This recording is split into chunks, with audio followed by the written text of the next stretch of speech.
This is your reality check.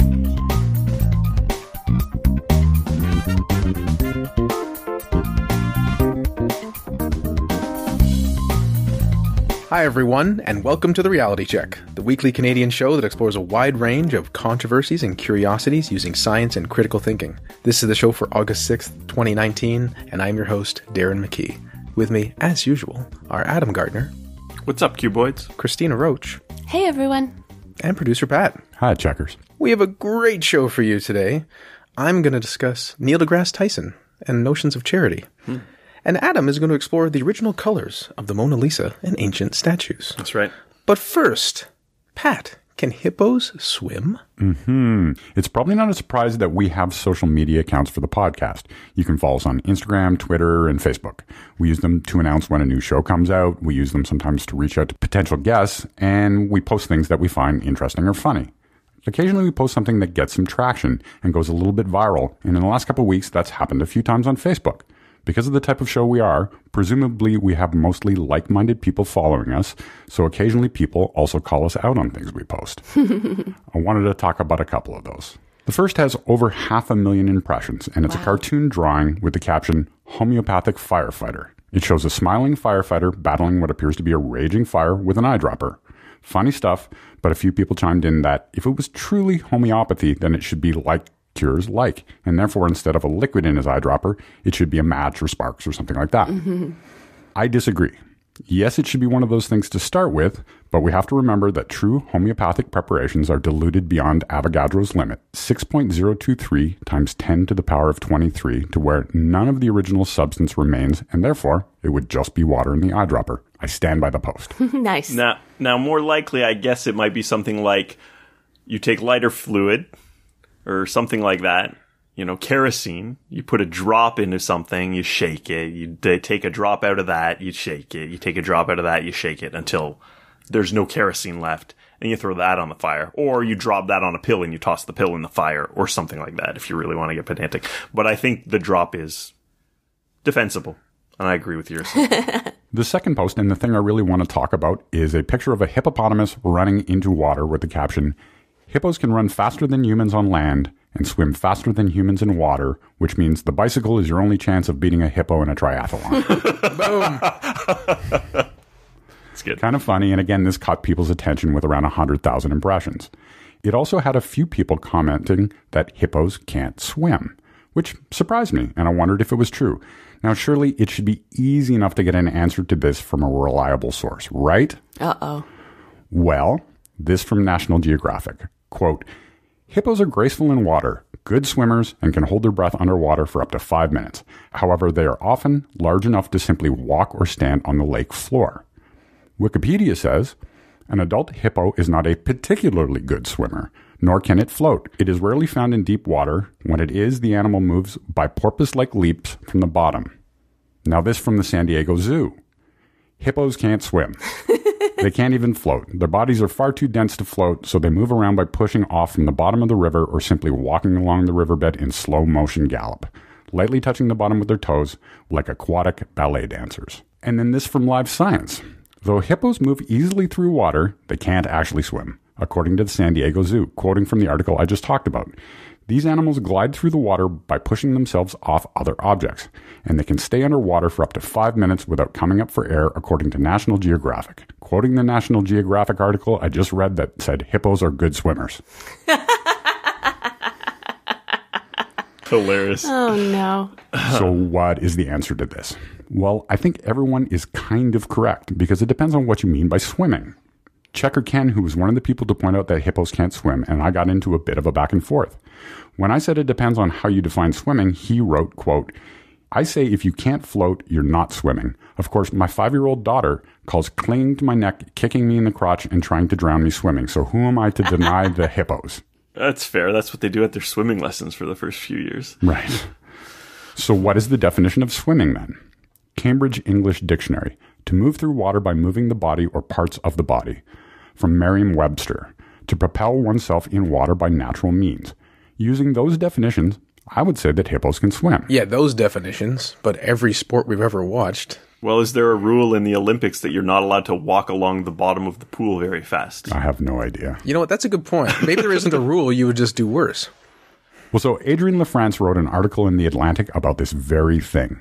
She quotes a fact sheet from the San Diego Zoo about hippos, which says, quote, "Hippo limb muscles are for powerful propulsion through water, but not swimming." To which LaFrance asks, what is swimming if not using one's limb muscles for powerful propulsion through water? She then goes on to contact half a dozen zoologists and wildlife parks to find out. Depending on water level, they walk or they swim, says Dagmar Andres Brummer of the Frankfurt Zoology Society. Except the swimming isn't really swimming per se, she says. Rather, it's kind of like a gallop. For all intents and purposes, the hippo does not swim, says Douglas Macaulay, an assistant professor in the Department of Ecology, Evolution, and Marine Biology at the University of California, Santa Barbara. It almost always maintains some contact with the bottom and walks or bounces off the bottom using those bottom contact points as a source of propulsion. So, hippos move fast through water, but whether or not you'd call that swimming depends on how you define it. That said, it would seem most experts would say no. Hippos don't swim. So, since I'm already talking about hippos, some interesting facts. The hippopotamus is one of the world's most deadly animals, killing an estimated 500 people per year, and they're extremely aggressive. Hippos were once found throughout all sub-Saharan Africa, but populations have declined due to habitat loss and hunting. Today they are largely confined to protected areas in East African countries. Hippos are most active at night when they forage for food. They're herbivores and they eat mostly grass, up to 35 kilograms or 77 pounds of it a day. Wow. That's absurd. Lastly, while researching this, I ran into a myth that I had never heard. Some people believe that hippos sweat blood. Have you guys ever heard this? No. That is hardcore. If you look at a picture of this, it really does look like they are secreting a red fluid. And in fact, that red fluid is called blood sweat. However, it is neither blood nor sweat. They discharge a red fluid from their mucus glands, which acts as a sunscreen, preventing their skin from overheating and dehydration. Wow. It also has antibacterial properties. All right, so there you have it. Everything you ever wanted to know about the hippopotamus. Good work. And to me, it seems so obvious because I've been to the zoo. I've been to the San Diego Zoo, and they always have a big pool that the hippos can go in. But upon reflection, I don't see them swimming. I just see them crawling into the pool, and it's always made in such a way, obviously, to support that, right? I quite like this segment as it relates to fundamental definitions of things. Yeah. And there's a nice quote, perhaps by Bertrand Russell, "Everything is vague to a degree you do not realize until you've tried to make it precise." Right. And it comes up all the time if you start looking just a little bit. Yeah. In your research, Pat, did you learn anything about hungry hippos? I did not. Now, perhaps there's some sort of intersection between them waiting to go swimming, and that's why they're so hungry. I believe that it's probably a marble shortage. Oh, touche. That sounds fun by the ton.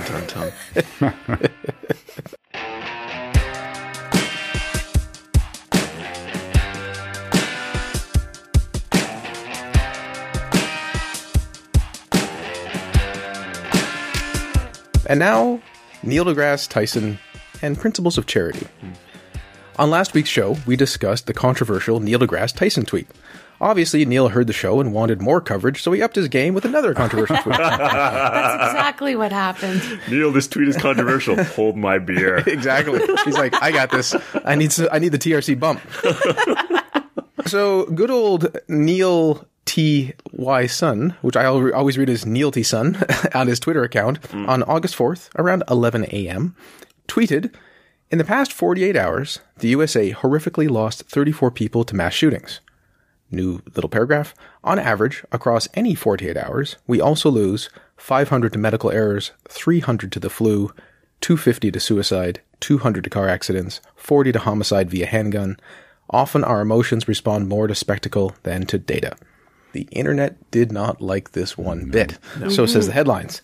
CNN, quote, "By comparing the loss of 34 people over the weekend to deaths caused by illness and accidents, many people felt Tyson was downplaying the role that gun violence plays in American society." You can find this also on Yahoo News and numerous of the headlines, CBS. Everyone's sort of mad at Neil deGrasse Tyson. Yeah. On Twitter, the response was fierce and immediate, with tens of thousands of users responding. But if you actually look at the replies, retweets, and likes, it isn't clear the vast majority of people actually took issue with this. So there were about 80,000 replies, 92,000 retweets, and 315,000 likes. So Yeah. I'm going to say even if like 80% of the replies and retweets are negative, Yeah. that still leaves the balance of people actually liking the tweet compared to people reacting to it. Well, this gives so this is where people talk about being ratioed, right? So if you get ratioed to hell, it's basically when your number of responses is way bigger than your retweets or your likes, which means people are sort of criticizing you more than they're appreciating. But it sounds like that's not totally what's going on here. Though a lot of people are doing this, they retweet with a negative comment thing. So that's Sure, but even then, like even if they were all negative, it's still like over 65% liked it compared to. Yeah. Anyway, I just thought it an interesting point because the coverage of it doesn't mention it at all. It doesn't say the vast majority of people liked this tweet and a lot of people didn't, or like 80% liked it and 20% retweeted thinking it was critical. Yeah. Just for some context. And I saw it and I liked it, but I didn't actually like it because I didn't want to get into that. Yeah, that's a good point. How many people engaged with it and it crossed their eyes without them doing anything about it? Yeah. Why are people so upset? The main reason is that it's seen as diminishing the deaths of those who died in the shootings. It seems to be mainly about the timing and then the actual comparison being made.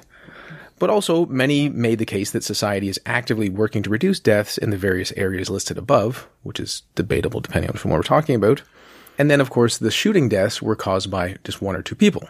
Well, these deaths, the other ones we're talking about, is so diffuse over the entire country, over possibly many thousands of people. Mm-hmm. Okay.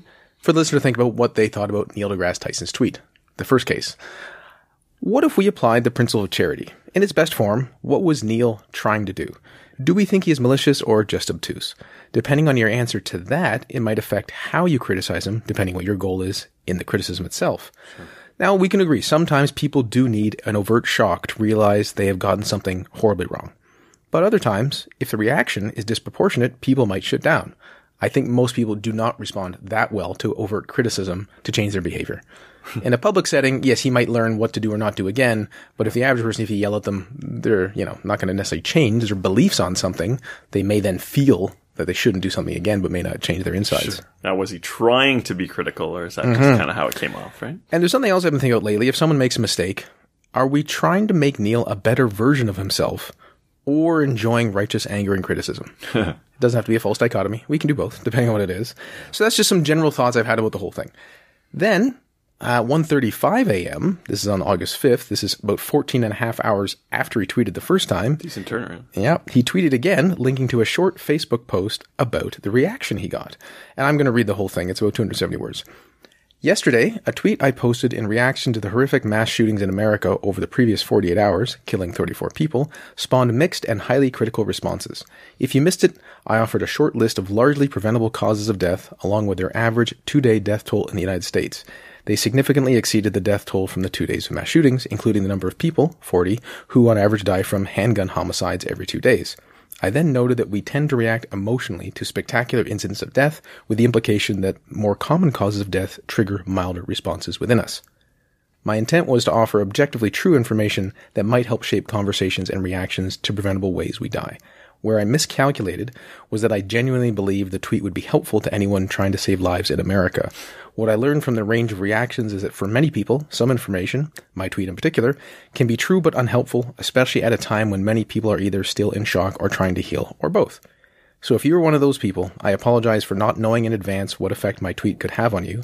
I am therefore thankful for the candor and depth of critical reaction shared in my Twitter feed.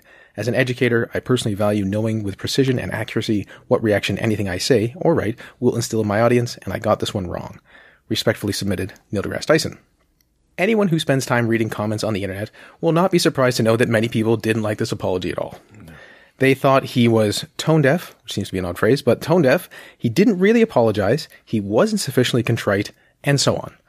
To these people, I say, I disagree. Before I go on, what does the panel think? Not crazy about the line, I apologize for not knowing in advance what effect my tweet could have on you. That could come across as a bit dismissive or... That's the one that stood out to most people, I'm pretty sure. So the original tweet, I wasn't crazy about. And it's hard to know exactly what he was trying to accomplish with it. Even though he's stated, I have to wonder whether or not it would meet that goal. And then the apology, I mean, I'm fine with the apology. I don't know what else he was supposed to do.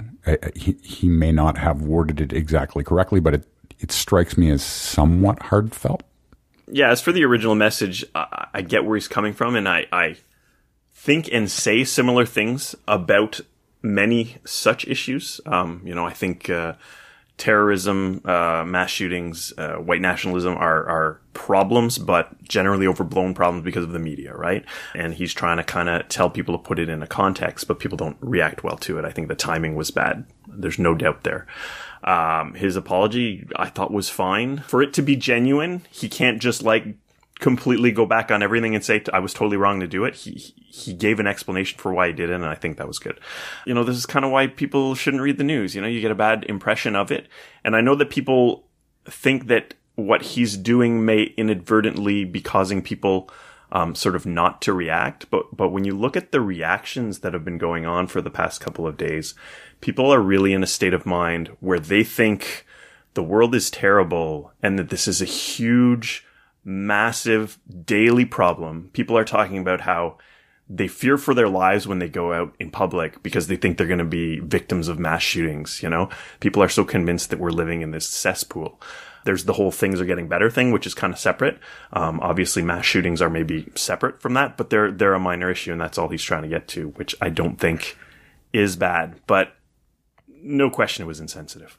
The other thing we might want to consider is that he may look as though he's dismissing people who would seek stricter gun laws.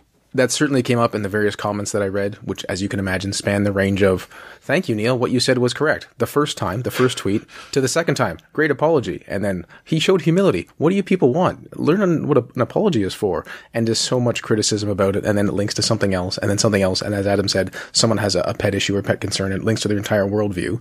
And I think it relates to, do you think he's a malicious actor? That's one level, right? If we're trying to analyze this rationally, right? Yes. So it is my bias. I don't think he actually is. I don't think he's a malicious actor. I think he was trying to do something good and he screwed up. So I'm going to believe him that he thought, you know what? Because of the way our brains and bodies are wired, we're going to respond to the more overt reported sensational act of violence when there are comparable, if not worse, acts of violence that we might be able to make more traction on. And these people who die also deserve our attention. If you die from medical errors and you die from, say, car accidents or something else, your life is still valuable. We should still think about it. We should still care. And the proportions are dramatically different. And that's something, yes, Adam said, he says and talks about, and I've repeatedly talked about on the show, that if you look at the scale of what kills what, our priorities are completely misaligned. So perhaps in some universe, he would have known better. And perhaps in this universe, he should have known better, but he obviously didn't because he tweeted what he did. Yeah. I also don't think he is so fame hungry. He's just doing this for attention. That doesn't match, given he just is getting over the issues of allegations against him. So his shows and everything else can go on. So it does not make sense unless, again, overanalyzing the whole thing. Does he have some self-destructive tendency and he's working on multiple layers of conscious and unconsciousness to destroy his own career, which I don't think he's doing either. Not a good time to poke the bear right now. Exactly. I mean, Richard Dawkins is known for saying something that's true, hard to understand, and highly alienating repeatedly on Twitter. So now Neil's like, my turn. Okay. So for me, it's very frustrating because what do people want from an apology? If you can think about it in your personal life, I typically want someone to show some remorse, to explain why it happened, and then something like, how can we make this not happen again? Sure. And for me reading his apology, it may not be perfect. How could it be? Once you involve more than one other person, you're going to have two different opinions on what counts as a good apology. Yeah. And Christina's correct. That line does stand out. I apologize for not knowing in advance what effect my tweet could have on you. What is the alternative? Him just saying, I'm sorry? Because then some say, well, he's sorry for what? It doesn't mean anything. It's like, I knew that you wouldn't take it well, but I did it anyway, and now I changed my mind. For him, he did it for a reason, so there was a miscalculation. Right. He was ignorant that it would cause so much harm. Now, that might show that he's less knowledgeable than we want him to be, but it does not mean it's not plausible that someone who is smart isn't always smart, nor sensitive, given that their background is science and math and facts and figures. So I found it really frustrating, given that he did apologize. He said, thank you for the criticism. I've kind of learned my lesson here. I got this one wrong. These are all the things you want. Again, assuming he's not malicious, you're like, this is come on, this is a good apology. And if he had done this 2 weeks later, it might be a non-issue. It's just like something to keep in mind next time this comes up type of thing, right? Which is interesting. Then it's like, well, then it's not the content at all. Yeah. It's the timing. Yeah. Well, why does the timing matter? Well, that's an interesting question because people are thinking about one thing, and it's sort of the idea that people are limited in their attention and compassion, which is true, but it's the sort of that whataboutism in a different way that's come to think like, oh, someone did something bad. What about this other person did something bad? Well, what about this other thing that's worse? And the idea, if you're at one fundraiser for a certain type of cancer, you don't run in and say, what about these other cancers? There's a time and a place for it. Although with media, it's like, well, you can't say anything ever. So I think it's interesting that, before Twitter and other things, someone would have had to literally ask him, what do you think about this? And then he had a chance to say something dumb. But now we can all say anything dumb all the time. I guess he could have written into the post, by the way, the incidents of several hours ago, blah, blah, blah, blah. But now it just seems far easier if something's fresh to make a miscalculation. Yeah. There was a lot of discussion about whether his facts were even correct. And that might be a different future segment. But in the few that I checked, they were in the range of accurate. Yeah. But the thing is, there's a huge range sometimes. Someone's like, oh, you got this completely wrong. And you're like, it turns out how many people die from medical errors is not that easy to figure out. Yeah. Well, I guess we'll see what feedback Darren gets from this segment. I guess we will.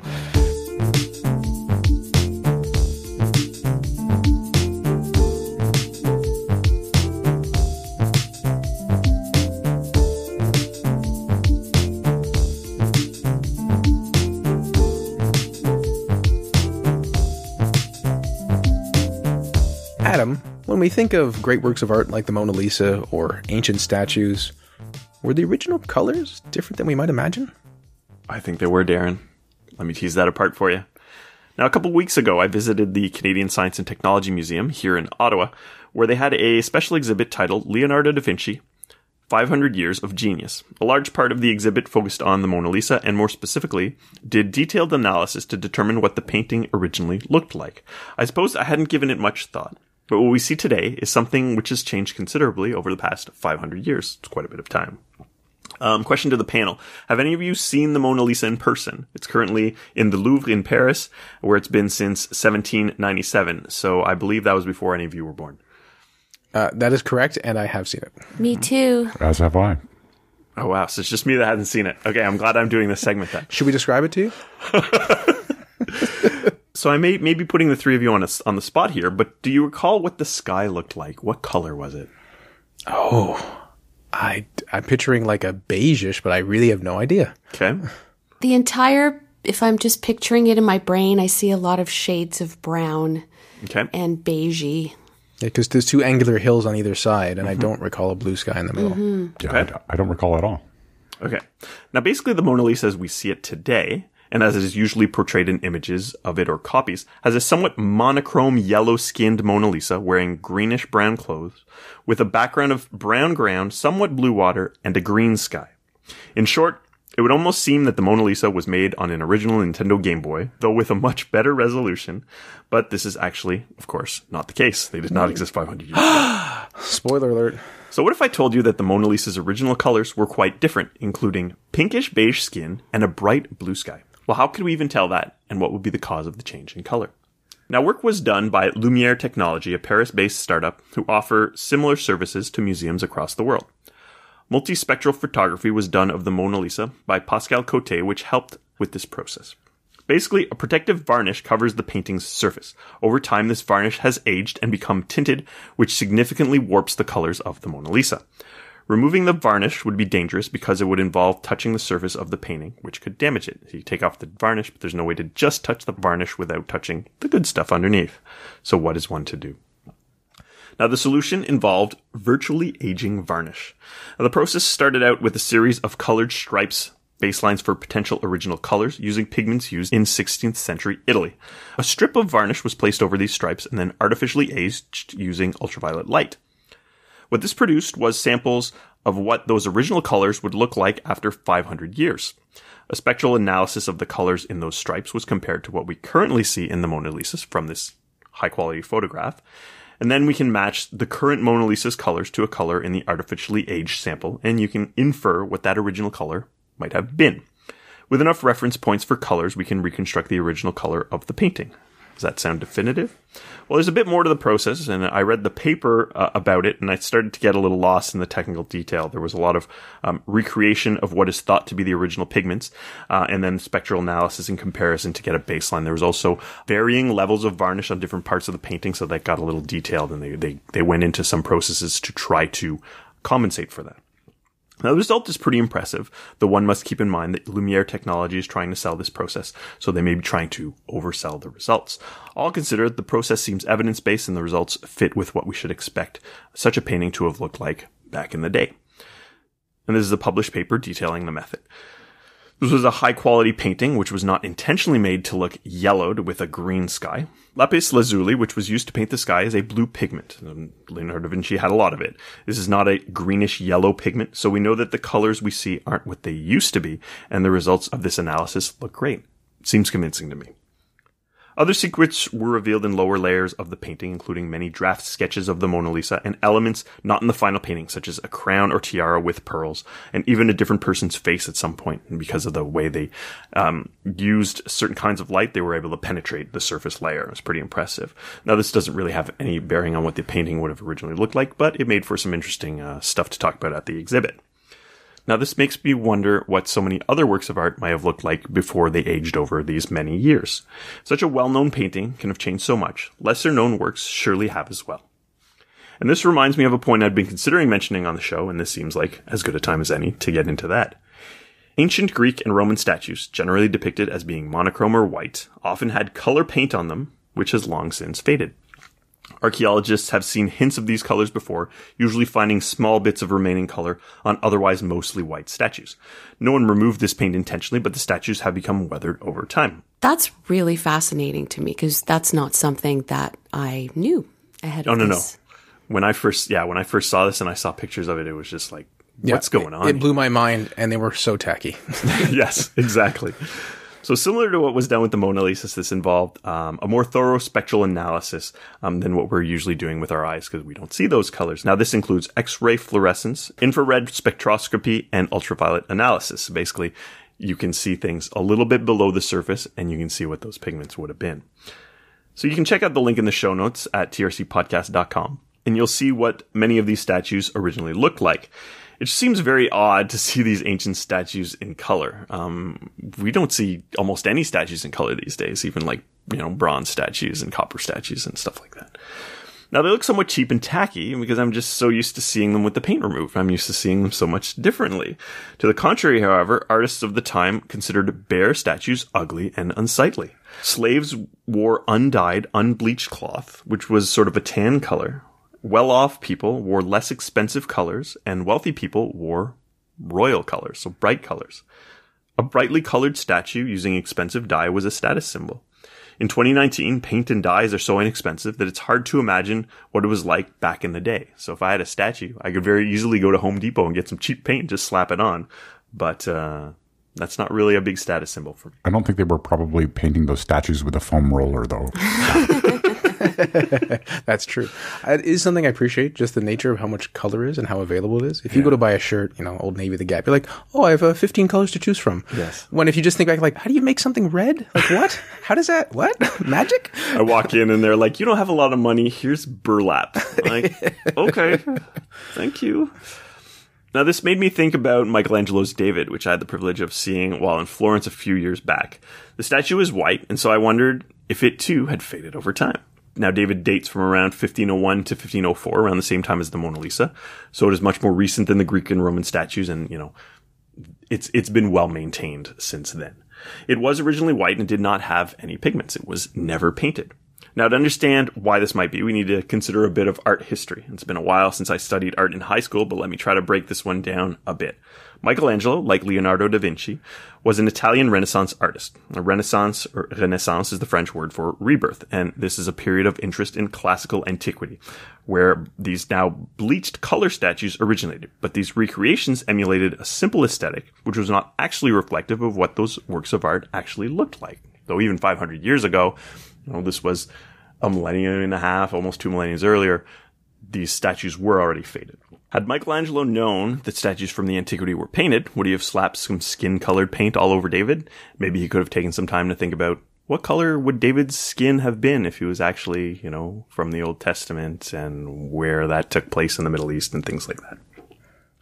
Further, I've seen some commentary on these ancient statues that suggest a whitewashing has occurred and that many of the statues had varied complexion. While it may certainly be the case that skin tones varied quite a bit in the people making these pieces and in the statues that were depicted, I don't think racism is necessary to explain why people still consider and portray these statues as white, despite growing evidence to the contrary.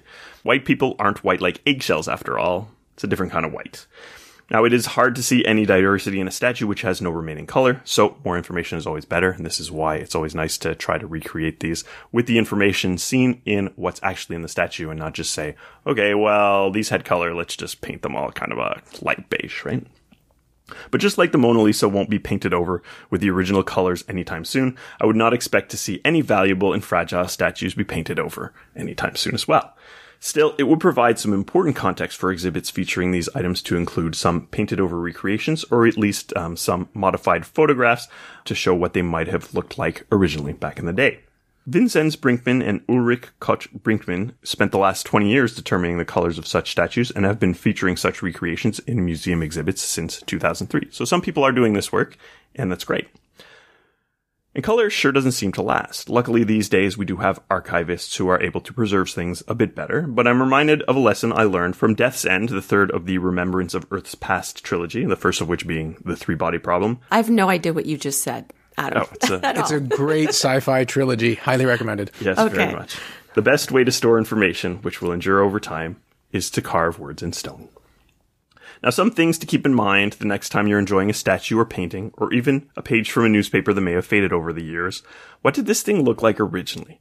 Leonardo da Vinci didn't live in a world with a green sky any more than ancient Romans had milky white skin, or the cowboys were in black and white, or rather shades of yellow.